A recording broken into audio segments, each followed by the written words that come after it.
I'm Sophia, and welcome to What We Need to Know About Ukraine. Here, I learn about Ukrainian history, literature, and culture, and share my findings with you. The Night of Ivana Kupala is a celebration and a holiday in Ukraine and other Eastern Slavic nations that stems from pagan rites and beliefs. The holiday symbolizes the birth of a pagan god of the summer sun, Kupalo. In the old written sources, Kupalo is characterized as a pagan god of fertility and vegetation, to whom bread, the food of highest importance, was sacrificed. Unknown whether before or after the emergence of the holiday, but the image of Kupalo became the patron of love, marriage, procreation, and of course, the god of the summer sun. In Ukraine, Ivana Kupala is celebrated during the summer solstice, the longest day and the shortest night of the year. Interestingly, the holiday is not only pre-Christian, but also pre-Slavic, dating back to approximately 2,300 to 1,700 years before Common Era. The solstice festival marked the beginning of the marriage season. The agricultural significance attached to the solstice was added later due to the fact that the harvest began after Kupala.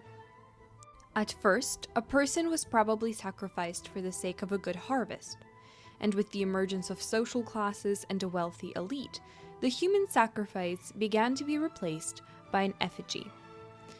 The fact that an effigy can be both drowned and burned, similarly to how a real human being, a dead one though, was treated, indicates the existence of two traditions of sacrifices determined by climatic conditions at the edge of the Iron Age in Europe, and in the course of migrations of peoples. These traditions were mixed. The first written record of the celebration of Kupalo in Ukraine was in the year 1262. It is not fully certain whether Kupalo existed for the ancient Slavs as a deity, or as a mythological creature before the emergence of the holiday, or appeared as a consequence of it.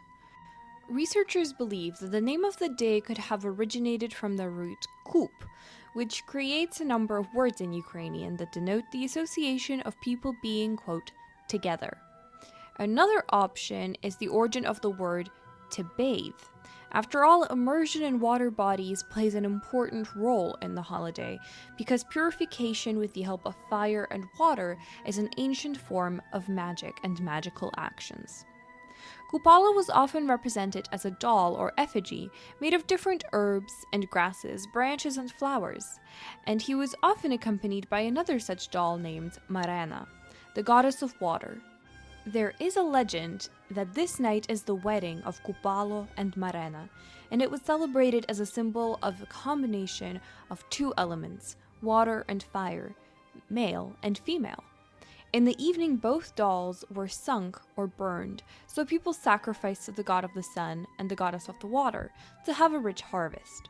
Others believed Marena represented, or was rather, a winter deity who plagues the earth with cold and people with diseases and hunger, and in some regions she was also considered an elder mermaid. Soon, a night party, filled with dances and songs, began.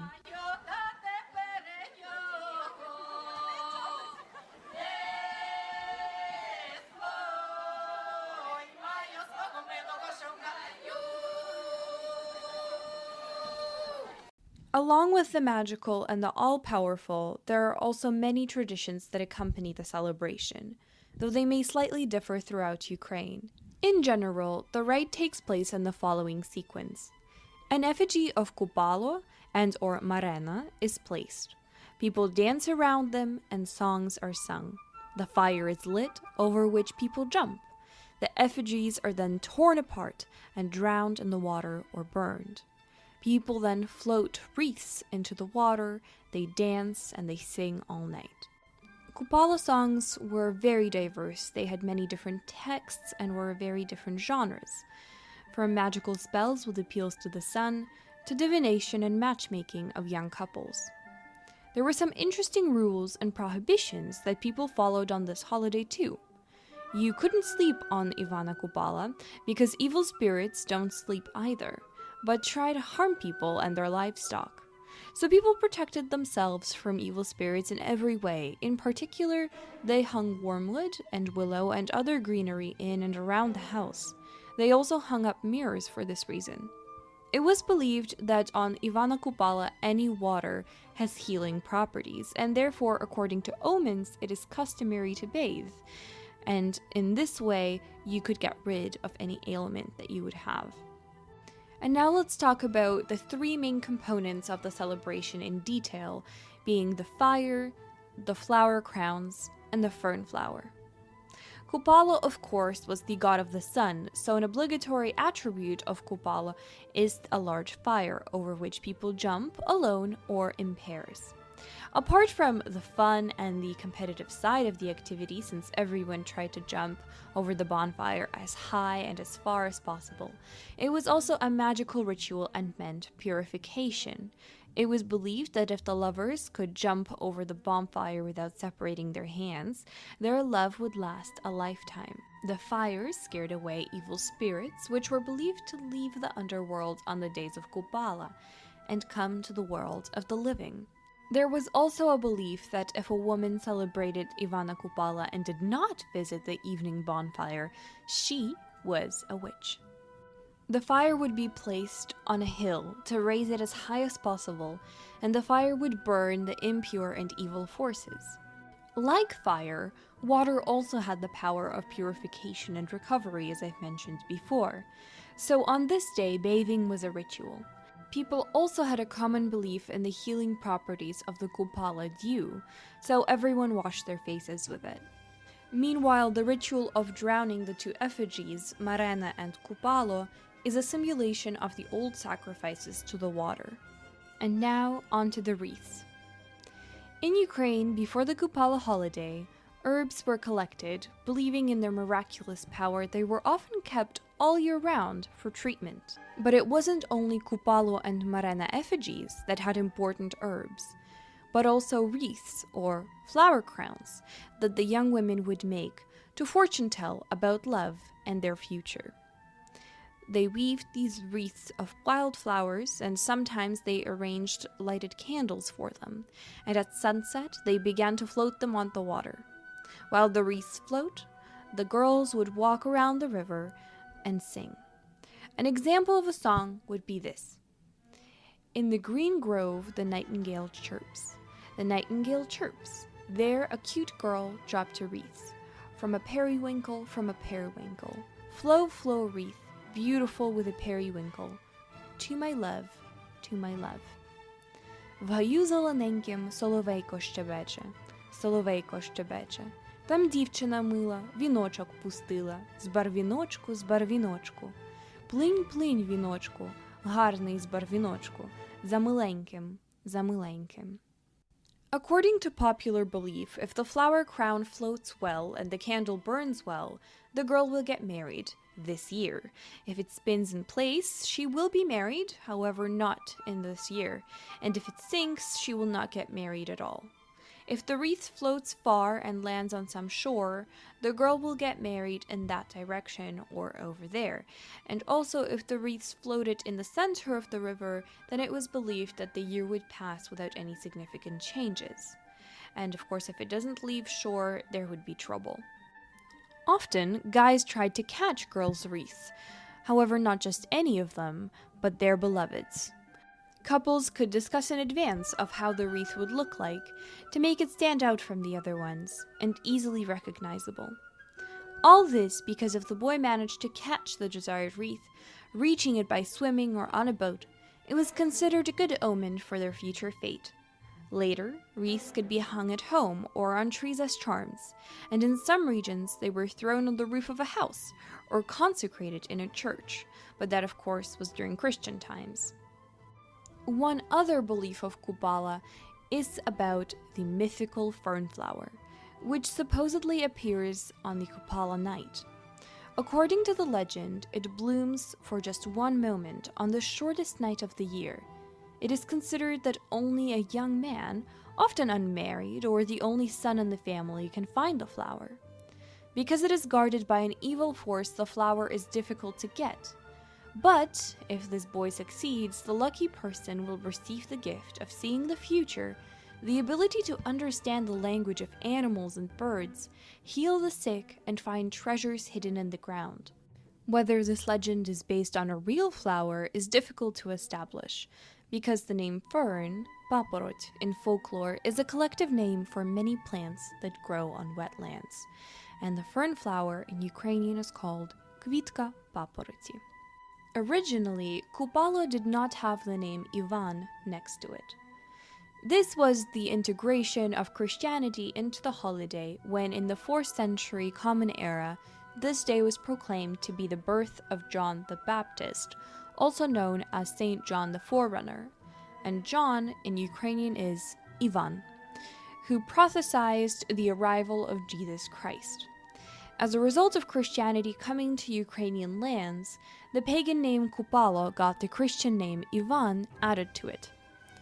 However, the morphing of the pagan holiday with Christianity was not as easy as it might seem to be. In the 18th century, there were a series of documents which proved the struggle between the church and the secular authorities when it came to the festivities. In 1719, Hetman Skoropadsky issued a decree which granted the right to tie up, beat with sticks, and excommunicate from the church all those that participated in the festivities. And 4 years later, dancing and entertainment near the fire on Kupala night was prohibited. Meanwhile, in 1769, Catherine II issued a decree banning the holiday and the celebration as a whole. Having changed in content, however, the pagan rite retained its archaic features, among which the most characteristic are the pouring of potions, setting fires, singing ancient songs, above all calling songs, such as Kupalo Kupailo, where were you wintered? Wintered in the forest, spent the night under a straw roof, wintered in a feather, summered in a potion. Kupalo Kupailo, де ти зимувало? Зимувало в лісі, ночувало в стрісі, зимувало в пір'ячку, літувало в зіллячку. During the Soviet Union, when religion was not allowed, the celebration of Ivana Kupala became a secular holiday. However, jumping over the fire, throwing wreaths into the water, and finally burning the effigies of Kupalo and Marana, or drowning them in the water, or burying them in the ground, or even hiding them until the next summer, have remained with us throughout centuries to this day. The night of Ivana Kupala, as we can see, was not forgotten. It was sung about not only in the countless songs about it, but was also written about by authors like Mykola Gogol. It has operas written about it, movies and cartoons made. The night of Ivana Kupala went from a pagan to a Christian to a band and then to a secular holiday. Today in Ukraine, it is a national, cultural, and a Ukrainian holiday, full of dances, songs, and flowers.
Thank you so much for joining me today, and this was What We Need to Know About Ukraine this week.